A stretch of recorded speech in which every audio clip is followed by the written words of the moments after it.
കർക്കിടക വാവ് ബലിതർപ്പണത്തിന് തലസ്ഥാനത്തെ പ്രമുഖ ബലിതർപ്പണ കേന്ദ്രങ്ങളിലൊന്നായ ശംഖുമുഖം ബീച്ചിലും വൻ തിരക്കായിരുന്നു രാവിലെ മുതൽ അനുഭവപ്പെട്ടത്. ജില്ലയുടെ വിവിധ ഭാഗങ്ങളിൽ നിന്നും പതിനായിരങ്ങളാണ് തർപ്പണത്തിനായി എത്തിച്ചേർന്നത്.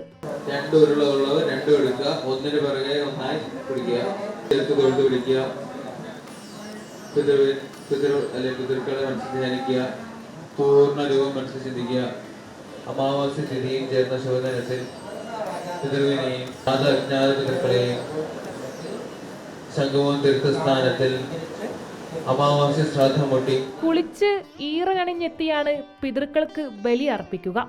ക്ഷേത്രങ്ങളിലോ പ്രത്യേക വിശ്വാസ കേന്ദ്രങ്ങളിലോ പ്രത്യേകം സജ്ജമാക്കിയ ഇടങ്ങളിലാണ് ബലിതർപ്പണം നടക്കുക. കഴിഞ്ഞ പ്രാവശ്യം ഇതിനേക്കാളും തിരക്കായിരുന്നു. കുറേ സമയം കാത്തു നിന്നിട്ടാണ് അകത്തേക്ക് കയറാൻ പറ്റിയത്. പക്ഷേ ഇപ്പോൾ വളരെ ഫാസ്റ്റായിട്ട് പറ്റി. എനിക്ക് തോന്നുന്നു കുറച്ചുകൂടെ ആൾക്കാർക്ക് ഇരുന്ന് ചെയ്യാനുള്ള സൗകര്യം ഇപ്രാവശ്യം ഏർപ്പെടുത്തിയിട്ടുണ്ടെന്ന്. ഞാൻ ഇടൂല, എൻ്റെ ഭർത്താവും കൊച്ചുമോനും ഇടുന്നുണ്ട്, പിന്നെ എൻ്റെ സഹോദരങ്ങൾ ഇടും. രാവിലെ നല്ല തിരക്കുണ്ടായിരുന്നു. ഇപ്പോൾ തിരക്ക് അത്യാവശ്യം കുറഞ്ഞു വന്നിട്ടുണ്ട്.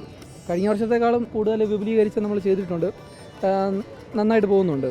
വേറെ പ്രശ്നങ്ങളൊന്നും ഉണ്ടായിട്ടില്ല. വേറെ മുടക്കങ്ങളോ അങ്ങനെ വേറെ പരാതികളൊന്നും വന്നിട്ടില്ല ഇതുവരെ. കാലാവസ്ഥ മോശമായതിനാൽ ഭക്തർക്ക് കടലിലേക്ക് ഇറങ്ങാൻ പ്രവേശനമുണ്ടായിരിക്കില്ലെന്ന് നേരത്തെ തന്നെ തിരുവിതാംകൂർ ഭരണസമിതി വ്യക്തമാക്കിയിരുന്നു. കടലിൽ ഇറങ്ങാൻ പറ്റിയിട്ടില്ല. അല്ലാതെ കുറച്ച് റെസ്ട്രിക്ഷൻ ഉണ്ടാവില്ല. എല്ലാവരും കൂടെ ഇറങ്ങിയാലും ബുദ്ധിമുട്ടാവില്ല. അവർക്ക് റിസ്ക് അല്ലേ. സജ്ജീകരണങ്ങളൊക്കെ കൊള്ളാം, പക്ഷേ കടലിൽ ഇന്നത്തെ സാഹചര്യത്തിൽ ഇറക്കും സമ്മതിക്കില്ല. അത് നമ്മൾ കുറ്റപ്പെടുത്തിയ കാര്യമില്ല. തിരുവനന്തപുരം ജില്ലയിൽ ജില്ലാ ഭരണകൂടത്തിന്റെ നേതൃത്വത്തിൽ 8 സ്ഥലങ്ങളിലാണ് വാവുബലിതർപ്പണം നടന്നത്.